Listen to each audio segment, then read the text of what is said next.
Hello and welcome to the second episode of the Univ North Docuseries. In our first episode, we explored the vision behind Univ North and what this project means for the college. Now we turn to the construction itself to see how that vision is taking shape and to meet the people whose skill and commitment are making it a reality.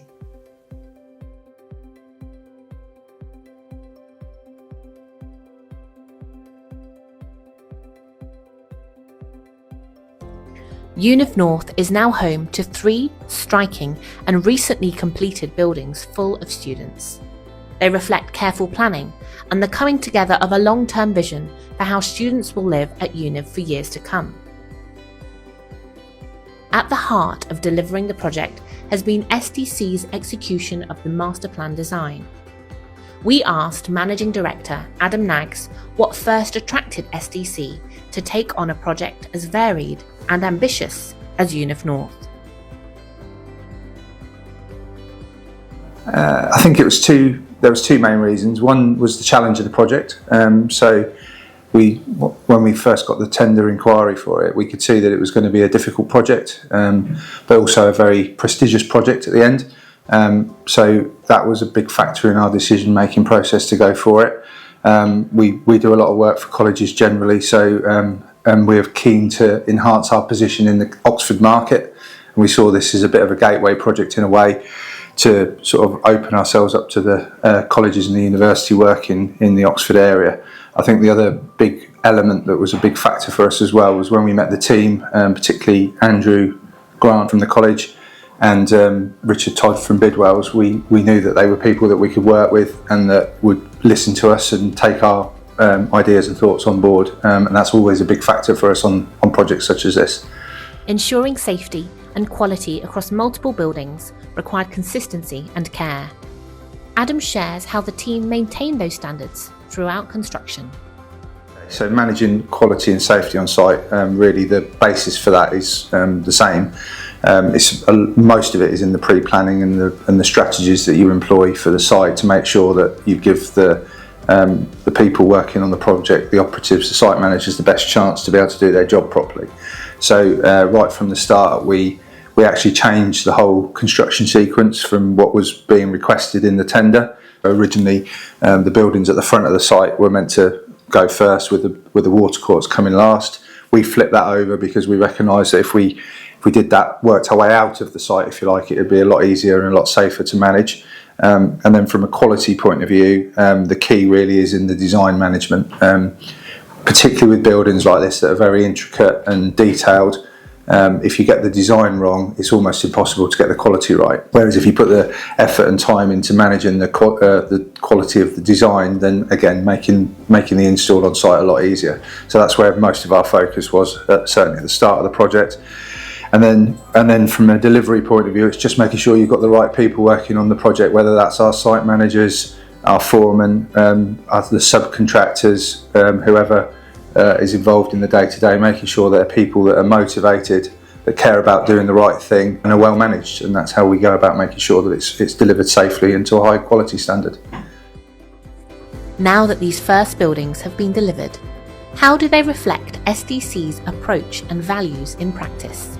Obviously, a key driver for SDC is that we want a happy client at the end of the project. For us, we are only as good as the last job, and our reputation is really important in terms of making sure that we can secure future work. So client-focused approach is probably the predominant thing that we set ourselves out to achieve. And on Univ, we have worked really closely with the college and the people within the college to ensure that we've understood what it is they need from us, and we're communicating regularly to ensure that we're delivering on those objectives.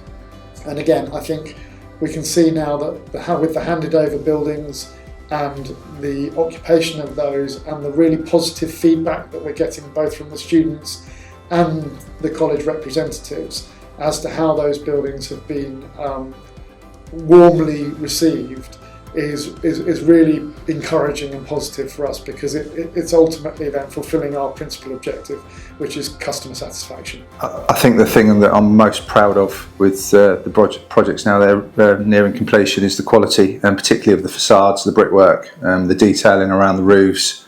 I think it's really quite special, and we did the brickwork ourselves with our own bricklayers, in-house bricklayers, and they've done an amazing job. I think the look of the buildings, the feel of the buildings, the quality of the buildings is certainly what I'm most proud of now. Modern buildings are more than just timber and brick. They run on systems we can't always see: lighting, heating, ventilation, and more. The infrastructure relies on heat pump technology with no gas supply present on site. So how do these services come together in a complex site like this? And how are they adapted across different building types? Nigel Smith, Services Project Manager at SDC, walks us through how it all worked. So the key to the M&E services in these CLT buildings is the initial design. This is preferably done early, like it was done in these projects, to spatially coordinate all the M&E services within the buildings. So this then generates the builder's work holes that's formed in the CLT panels. So the holes are formed off-site, so when the panels are lifted into position, the M&E services are quick and easy to install once they're on site, so there's no actual holes formed when the buildings are actually in position. The integration of the services, we have the BMS system, which links all of the buildings together to a head end, which is done via the cloud, so the college can access the temperatures for the buildings, air handling units, see if there's any faults on any of the major pieces of plant and equipment that they can access and then look to repair.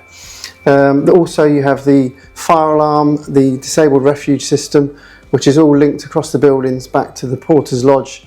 So if there is a fire or if there is a disabled refuge incident, that the porters know throughout the buildings.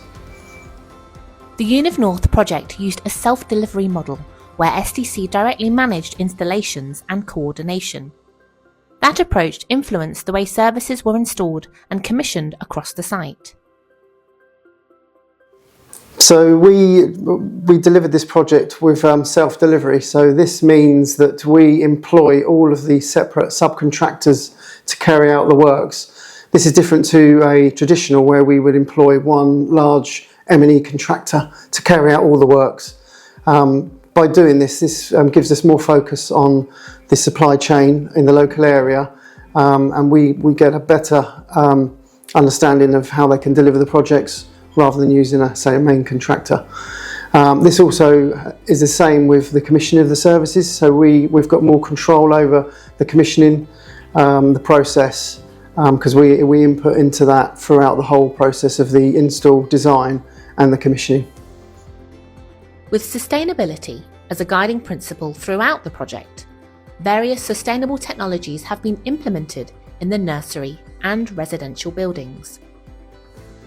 So we have a few renewable systems up and running throughout the project. In the nursery we have a PV panels on the roof which gives energy back to the grid. We also have natural ventilation in the nursery which ventilates the office spaces and the common space, which by opening dampers to give natural ventilation if the CO2 and the temperature rises above a certain level. So the nursery building, which was the first building that we handed over, was a timber frame construction and had exposed timber rafters and exposed timber elements, which achieving the splicing details and connection details that if integrated, the kind of architectural vision and the structural logic was a key feature of what we were trying to deliver in that project. Now, to do that meant that we had very limited services routes for any of the fire alarm cabling and sprinkler systems, etc. So we had to carefully coordinate all of those services into the building fabric, so that it was all hidden when you saw the final product. That involved a process of re-coordinating certain elements of the structure to allow those services to work in the way that we wanted them to. We also have PV systems in the woodstock pavilion and air source heat pumps, which provide hot water. The PV obviously provides the electric back to the grid. And we also have air source heat pumps in all of the Watercourt East, Watercourt West, Woodstock Pavilion and in Banbury Road Villa. Every element had to meet strict safety and building regulations. How did Warren and his team make sure compliance remained central throughout construction? Obviously, everything that is designed has a set of standards that it has to be designed to, whether it be fire, which is obviously a key one on this project, acoustics, and obviously we have to consider the CDM elements of the project as well, i.e. how will the finished project be able to be cleaned, maintained and accessed, so that we don't leave the client at the end of the project a building that is unmaintainable and usable. So we brought into the team a fire consultant who attended those workshops with us and helped us and steered us into things that we needed to consider and incorporate into that design. Similarly for the acoustician, obviously our services guys and any other specialists that we required. And then really from that point, the output of the design was then offered to building control, who at the end of the day had the sign off of the building. Now the process that we delivered on this job was probably more robust than we have previously been through. And we had basically we shared an online tracker for all elements of the build and submitted evidence against each one of those items to building control on a phased issue where they would review, sign off or challenge our proposals where needed. And obviously the end result being the finished buildings now, where each one of them has a building control compliance certificate. Univ North required fully coordinated, detailed designs to enable construction to proceed with confidence and to ensure that every building worked both individually and as part of a development. We asked Project Design Manager Warren Foster to walk us through that detailed design process. So we've been involved now in the design process for heading towards 3 years. And when we first got involved, obviously the scheme had been, I'll say, designed up to a level where it then needed the technical input from ourselves and other members of the design team. So it was fairly well established when we got involved, and there'd obviously been a level of client brief undertaken and incorporation into the design. So the first thing we did, obviously when we were awarded the contract, was review the design that existed at the time, and then by introducing some of our specialist members of the team, review that design and then offer our thoughts on buildability and how we could move that forward. And that happened through a series of workshops and more formal meetings where we would share the design together on either modelling or in 2D and actually talk through that process. And then once that had come to some sort of conclusion, we would present our findings and changes to the client. Now, we set up probably, I think it was fortnightly meetings with the client where we would talk them through almost building by building the stage of the design and what the challenges were that we were facing at the time. And a lot of those were particularly related to spatial challenges and fitting the services within the building. So they were brought along the journey with us, making sure that they were happy with things that we were developing and incorporating into that, I suppose, the design expectations that they had. In terms of Woodstock Pavilion, which was the next building on the site that we delivered, the principal feature of that originally was to be a CLT timber frame construction, but there were various inefficiencies around that, and one of the key features that we were trying to avoid was flat roof CLT construction. So in the end, we changed that building to being a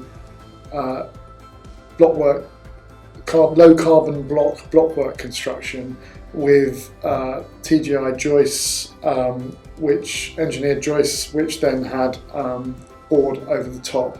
That allowed us to achieve the structural efficiencies that we wanted, construction strategy for the facade integration, whilst maintaining the overall architectural intent. We asked Warren which design feature he's most proud of and why. Here's what he had to say. Which elements of it am I most proud of? Well, I think if you have seen the project and know of the project and have actually been out there on site, I think my answer will probably be pretty obvious. It has to be the brickwork. In my many years now of design in the construction industry, I've never built any brickwork like this on any project, and as you'll see from the images and the videos, it's absolutely stunning. Those facades are a jigsaw of components that have been put together, again with the consideration of many different specialists, but obviously being the main thing being architecturally exactly how they wanted a building to look like. Structurally, it all stands up, it's all fixed back to the CLT structure. But yeah, it has been a challenge, but seeing it in its finished state was well worth that challenge.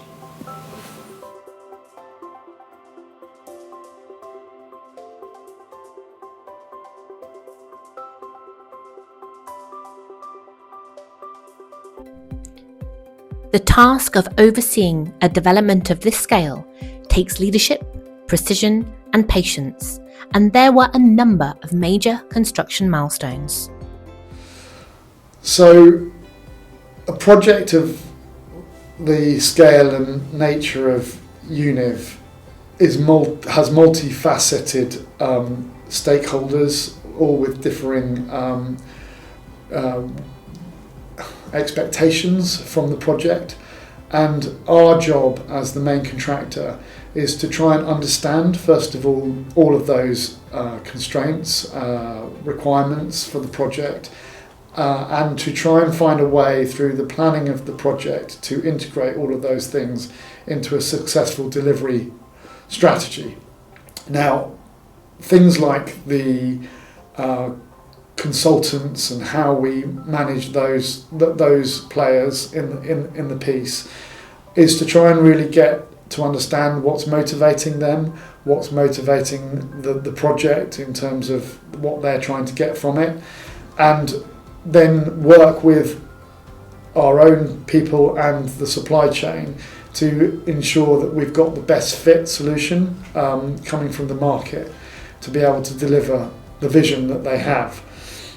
In relation to other stakeholders like planning and building control, again, working carefully to understand the things that they are trying to get from the project and making sure that we are sensitive to those things and responding with mock-ups and benchmarking of the work that we're intending to do, so that those stakeholders feel that they have understood and we've bought into what it is they're trying to get out of it.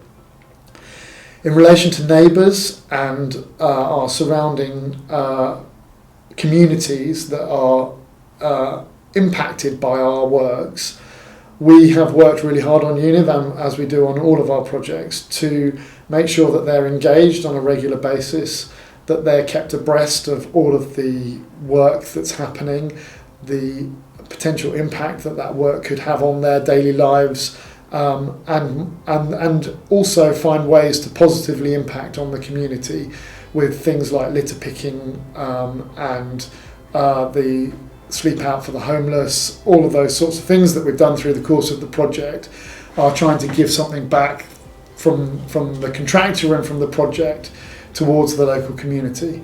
And those are things that we think we've done really well, and we really pride ourselves on the contribution of those things that have made. When you look at the images that were produced way back in the early days of the project, what we've delivered out on site matches those images, which is quite amazing really, because the project was challenging, but it's a testament to how well the teams have all worked together to deliver the vision of the architect out on site.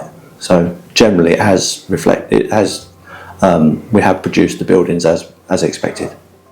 David's response points to the many steps required to execute a design into a completed building, with multiple milestones along the way. What were the major construction milestones for the first 4 buildings? So the key construction milestones for Woodstock Pavilion would have been the completion of the blockwork superstructure, roofing, and then ultimately the facade, which was particularly challenging. So they would be the key milestones for Woodstock Pavilion. For the water courts, it's a different form of construction. It's CLT framework, completion of the framework, installation of the windows, the tellings panels. The facade was particularly challenging in terms of the different levels of the different features of the building, being the chimney, chimneys lift overrun, and the roofs themselves. In terms of access, that was particularly challenging, and from a programming point of view, quite difficult to do anything other than a linear program for those operations involved in completing the facades. On the facades of that building, we changed it from being a window system to a curtain wall system to get the window openings working as needed, and integrate that with the facade cladding system, which was a challenge to deliver with the requirements of the tolerances in the system and the architectural aesthetic. But I think ultimately we've delivered a really interesting product for that building. The villa buildings, as we describe them, the brick faced buildings, are all CLT construction, and that in itself presented a number of challenges in relation to managing water and fire, both in construction and in the completed design works. But ultimately all of those things are clad in a brick envelope, which has some significantly challenging detailing in corbelled brickwork lintels and dogtooth brickwork gables, which was a significant construction challenge for the project in terms of how those things could be made, what the options for manufacturing those things are, and how we ultimately ended up delivering them. Was a journey that we went on with the team, and ultimately ended up with a really fantastic product that I think we can all be proud of. Balancing timelines while maintaining quality presented constant challenges. The team had to manage competing priorities across the development that involved quite varied structures. Initially we were involved in producing samples that for approval of the various finishes. We produced sample panels for brickwork, for roofing, roof tiling, curtain walling, and on the facade for Woodstock Pavilion, a section of the facade was produced in order to determine the quality standards, and also as a learning for our guys, a learning process to how the thing is supposed to be put together. So all of those were useful in determining timeframes for those buildings. For project director David Hurd, the finished development stands as a reflection of the project's original vision. It's one of the best feelings in our industry is when you finish a building, certainly ones with complex logistics. We've worked really well with the local neighbours. In fact, I've been to see the head chair of the neighbourhood committee today, and she's very complimentary of how we've gone about our business, which is part of that. If we've done a good job and we've delivered a building and taken account on the local environment, then I think we've done a good job. The buildings that we've delivered, you can start to see now that we're handing over these projects and these buildings are becoming into operational use, how carefully and considered the whole proposal has been in terms of the overall site layout, the spaces in between the buildings that are created, and the preservation of the historic trees that are on site.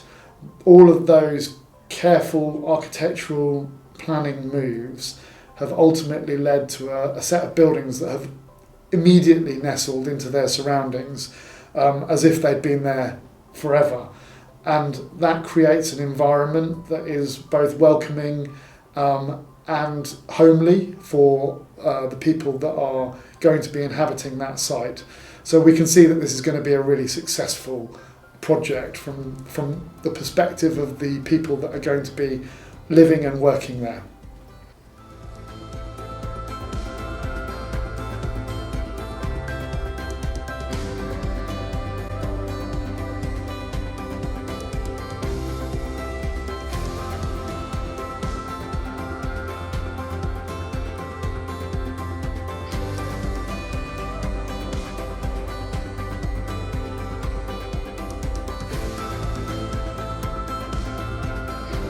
Univ North reflects the expertise and commitment of everyone involved in its construction.